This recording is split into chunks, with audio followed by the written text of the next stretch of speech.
الحمد لله نحمده ونستعينه ونستغفره ونؤمن به ونتوكل عليه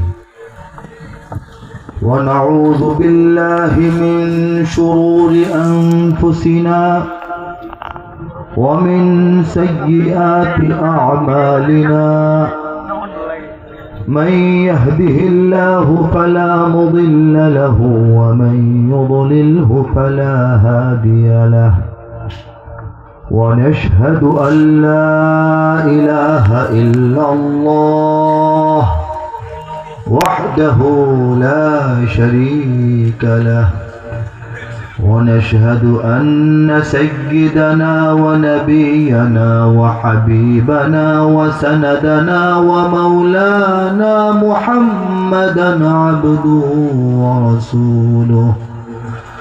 صلى الله تعالى عليه وعلى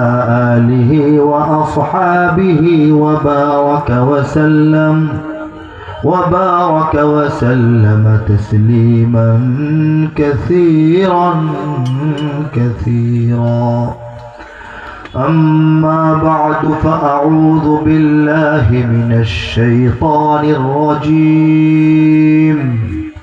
بسم الله الرحمن الرحيم ومكر الله والله خير الماكرين صدق الله العظيم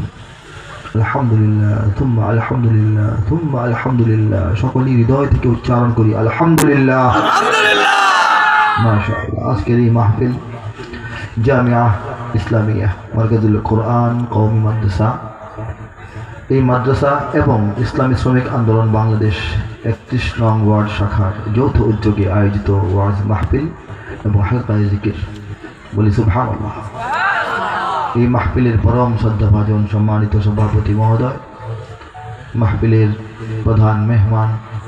মঞ্চে উপবিষ্ট আপনাদের সুপরিচিত বাংলাদেশের উলামায়ে কেরামের কাছে যিনি প্রিয় মুখ, তার আব্বা এবং তিনি দুজনেই বাংলাদেশের উলামায়ে কেরামের কাছে খুবই পরিচিত, গ্রহণযোগ্য, নির্ভরযোগ্য